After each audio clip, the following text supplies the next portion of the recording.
Coming up today, Korea calms concerns. Japan is already trying to go back on its acknowledgment of wartime forced labour at several sites bestowed with UNESCO World Heritage status. Seoul says the agreed-upon English language statement is binding. Korea's ruling party unilaterally passes scores of bills and legal revisions designed to revitalise the sagging economy and improving the livelihood of the people. Plus, Hee-ho, the widow of former President Kim Dae-jung, will visit North Korea in early August. It's hoped her trip could improve strained inter-Korean ties. Stay tuned for these stories and more.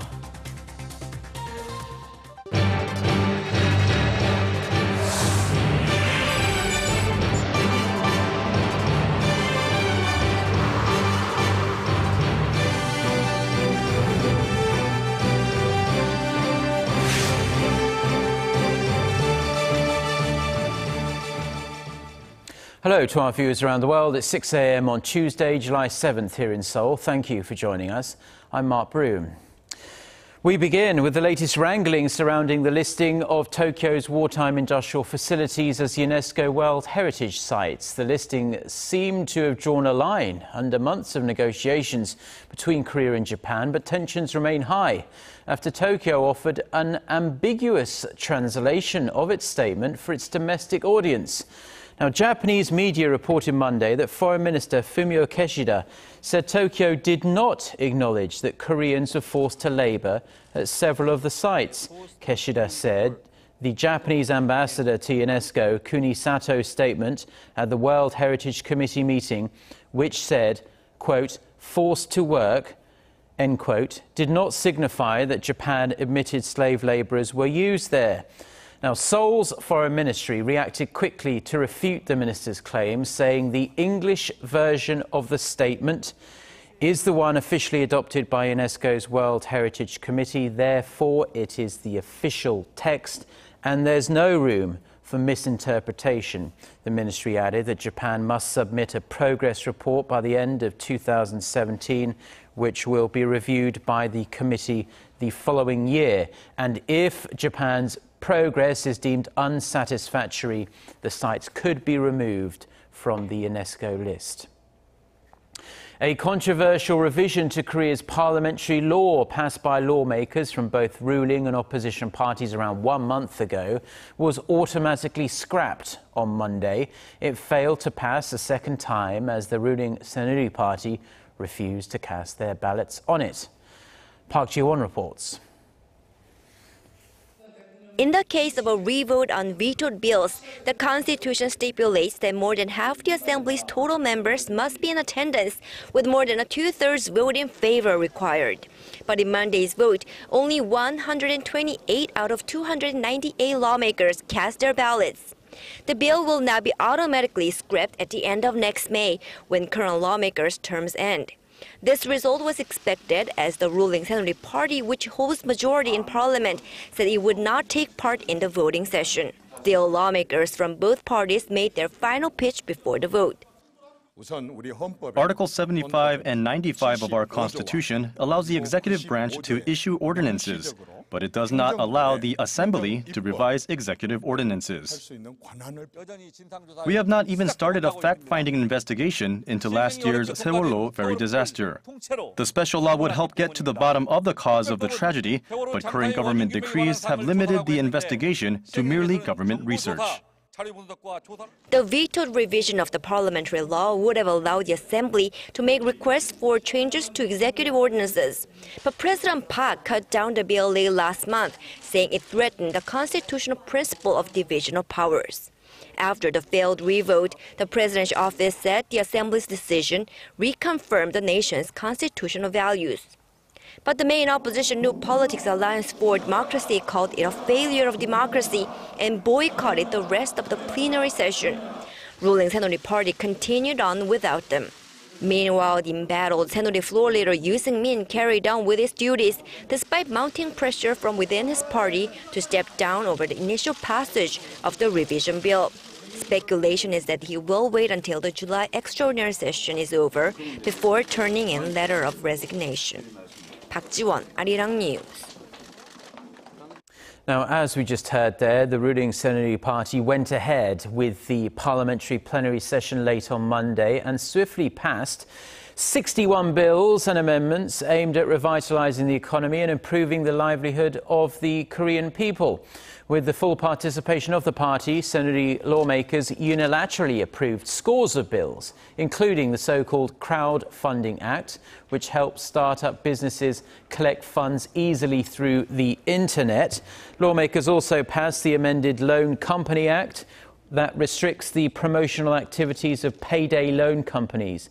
They also revised the subcontracting law, which will now be applied to all companies, large and small. Among bills related to the livelihood of the people is a revised law that aims to improve the management of air quality in the nation's biggest cities. Now, since vetoing a revision to the National Assembly law late last month, President Park Geunhyes' approval rating has jumped nearly 4 percentage points. In a poll by Realmeter conducted last week, 37.3% of 2,500 respondents supported the president's running of state affairs. That's up 3.7 percentage points from a week earlier. The pollster said the latest findings reflect those who really consider themselves politically leaning to the right. Now, President Park's approval rating had recently hit an all-time low of 29% amid public criticism over her government's poor initial handling of the MERS outbreak. President Park Geunhyes is demanding the government take urgent steps to boost corporate merger and acquisition activities. Meeting with officials on Monday, the president said measures had to be taken to strengthen a virtuous cycle of private investments and to ensure talented workers can work in startups and venture firms. Bloomberg's global M&A market review shows that Korea's M&A market nearly doubled to around $80 billion in 2014 from the previous year and has almost grown fourfold in the space of just 4 years, but work still needs to be done. The president also said officials should help the nation's most promising startups break into the global market.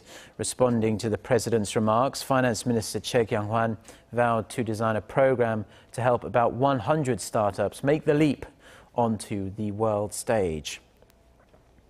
The hospital that confirmed Korea's first MERS patient has reopened to the public 38 days after going on lockdown as a precaution against the outbreak. Pyeongtaek St. Mary's Hospital resumed normal functions as of Monday. Now, officials say they have taken measures to ensure the hospital is safe and ready to admit new patients. Health authorities cleared the hospital to resume its activities last month, but the management of the hospital voluntarily delayed the reopening until Monday. The hospital has been completely disinfected, and there's also been the installation of outdoor clinics to stop patients with infectious diseases from entering the building. It has also upgraded its wards by converting rooms that used to hold up to 7 people into rooms with a maximum capacity of 4.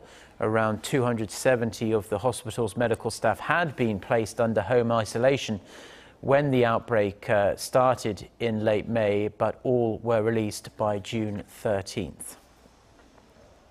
Now, Hee-ho, the widow of former President Kim Dae-jung, will visit North Korea in August. Her visit is primarily linked to an aid mission, but there's also hope her trip will ease strained inter-Korean relations. Han Dan reports.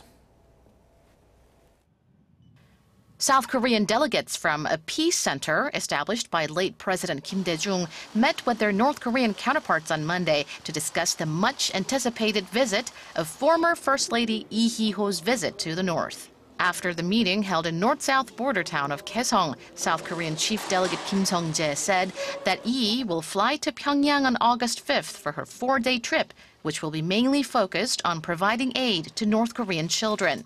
She's expected to visit children's hospitals and daycare centers in the reclusive state's capital. Whether she'll meet North Korean leader Kim Jong-un remains unknown.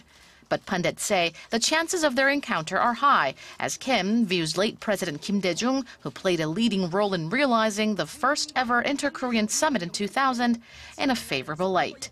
Hopes are high that her visit could contribute to thawing the icy relations between Seoul and Pyongyang. The South Korean government has not relayed any kind of message to Lee, but stated that it fully supports her visit. Some also hope that Lee will secure the release of 4 South Koreans currently detained in the north, but experts argue that would be beyond expectations, as freeing detainees requires extensive diplomatic efforts. 한다은, Arirang News. Now, banks in Greece will remain shut until at least Thursday after Greeks overwhelmingly rejected tough bailout terms set by international creditors. Cash-strapped Greek banks have been pushed even closer to the edge after the European Central Bank chose to just maintain the level of emergency credit extended to them. A meeting to talk about Greece on Monday, the leaders of Germany and France said they were not yet in a position for further talks with Athens. For a recap on what's been an intense day or two, here's our Gwon-soa. The margin of victory was far wider than expected. An indication that many indecisive voters may have been convinced by Greek Prime Minister Tsipras' claim that a no vote would help the country secure a better deal from its international creditors. This is our first step to our next battle. Now it truly starts. I do not think that everything will suddenly be perfect, but it's a first step in making fear go away. After the results were announced, the Greek government said it would try to restart talks with its European partners and reach a conclusion within 48 hours. One person that will not be included in these talks is Greek Finance Minister Yanis Varoufakis, who announced on his blog that he will be stepping down from his post at the request of Prime Minister Tsipras. He said it was because he is considered unwelcome at finance minister talks by some Eurozone members. Time has run out for Greece, which is dealing with an economy stuck in a protracted recession with high unemployment and banks dangerously low on capital.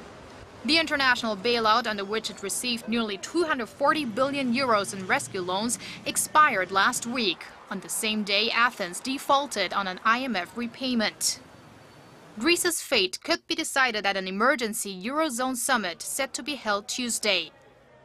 Many analysts say there is a high chance the country could be forced to leave the Eurozone and switch back to its old currency, the drachma. Gwon-soa, Arirang News.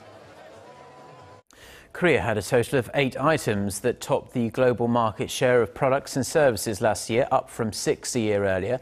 This is according to the Japanese business newspaper Nihon Keizai Shimbun, which conducted a survey on the superiority of 50 products and services. Korea's standing grew thanks to categories like shipbuilding, smartphones, liquid crystal panels and lithium-ion batteries. Korea beat China, which only had 6 items leading global market share. The US topped the list with 16, followed by Europe at 10 and Japan at 9.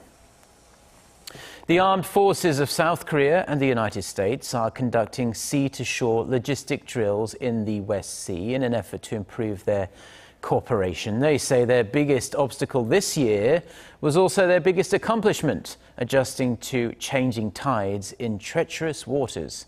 Connie Kim reports. After UN Supreme Commander for Allied Powers General Douglas MacArthur made an Incheon landing during the Korean War to repel North Korean forces pushing south down to the Korean peninsula, the U.S. supported its soldiers by transporting equipment, food, and vehicles through logistics over-the-shore operations, discharging cargo from ships anchored offshore.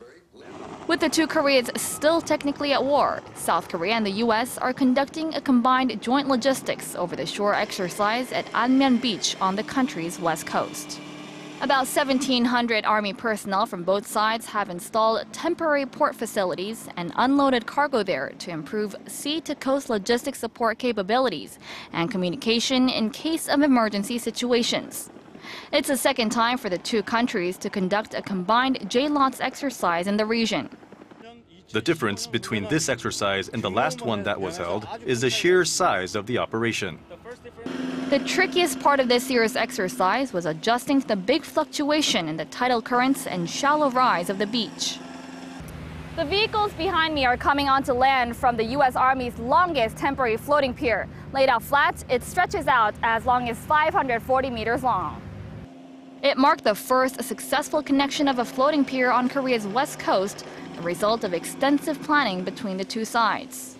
Working in this environment with the tidal flat, the tidal surge over the mud flats was extremely challenging, but I'm happy to report we succeeded. We did it. In the face of continuing provocations from North Korea and regional security a major issue, the South Korea-U.S. Combined Forces Command plans to further develop operational capabilities in the Korean theater of operation by increasing testing and proficiency of JLOT's operations. Connie Kim, Arirang News, Anmyeon.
Well, that's all we have for now on this Tuesday morning live from Seoul. I'm Mark Broome. Have a wonderful day or night wherever you're tuning in from, and thank you as always for watching.